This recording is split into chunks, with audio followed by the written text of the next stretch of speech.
Alright, removal of the fender pan and the footrest on a 425, 445, or 455 tractor. We are on what would be, as you're sitting in the seat, we are on the left-hand side.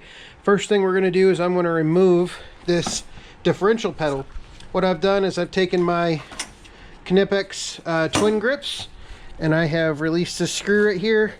And what you can do, get my camera up in here, is you can pull it up, twist it kind of around a little bit, and then you can pull it out just like that.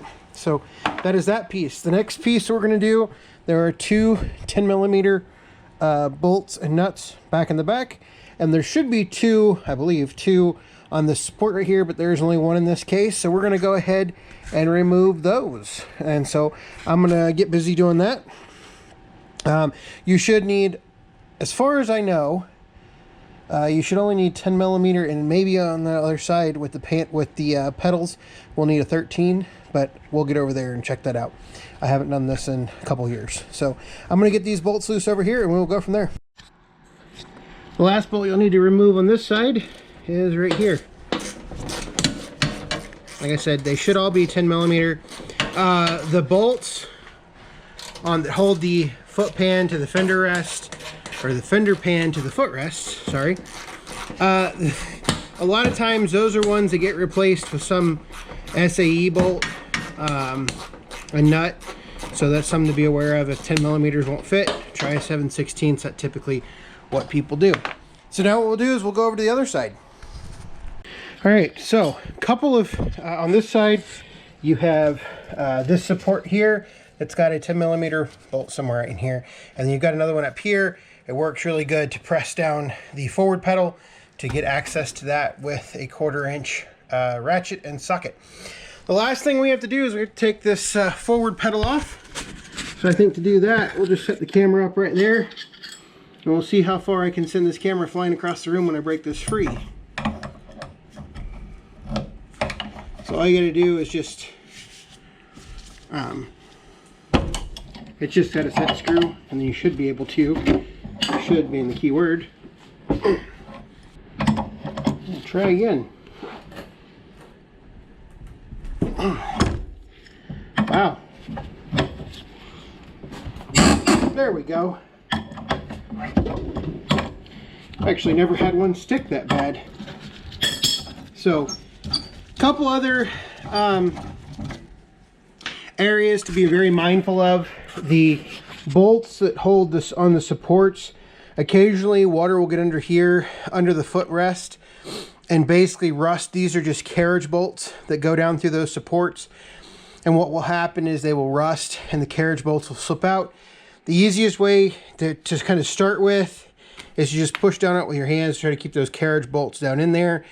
And if not, I would just go ahead and take a grinder, or so any way you can, like a die grinder or something, to just grind them off, and then eventually you have to replace them, so you'll have to pull these mats up.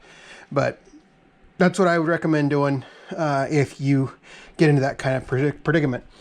So the only other thing we have to do is we have to, I don't even think the lights are, oh no, the lights are still hooked up. So you still have to unhook the lights off of the tail light here. I can't really get in there with the camera. Basically, it's just a twist fitting. And so now, the only other thing I see is the seat switch. So we need to undo the seat switch, and then we should be able to lift the fender pan off. Now you can do the seat switch a couple different ways. You can basically kind of lift the entire switch up out of there. I found this to be my preferred method because what it lets me do is lets me disconnect it much easier than trying to rock it back and forth. And then we're just going to let that kind of flop back through there, and it should go through the seat as I lift the seat up, or the fender pan up and off. So I'm gonna put the camera right here, and we're gonna see if we can't get this fender pan off. You don't have to do this, but actually I'm gonna go ahead and take the seat off. Basically it's just a cotter pin right there.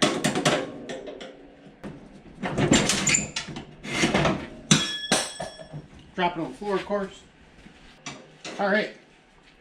That'll help me out a little bit, see things. So you should be able to lift up over the gas can or the gas cap, but I'm actually not going to. I'm going to take it off. You do run the risk of putting junk down in your gas tank. So what I do is as soon as I get it up and over, a lot of times you can just put it back on there and do that. That way you're not dropping anything in your gas tank.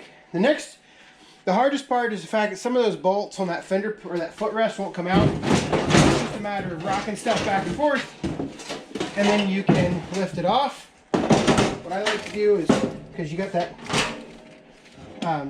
wire to deal with, then you pull the wire out.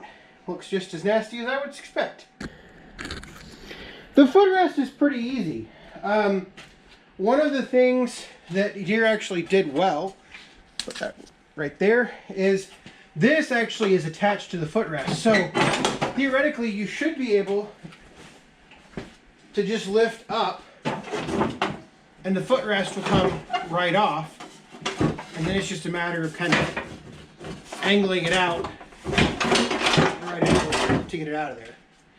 So but the deck height gauge is actually attached to the footrest. So that is how you remove the fender pane and footrest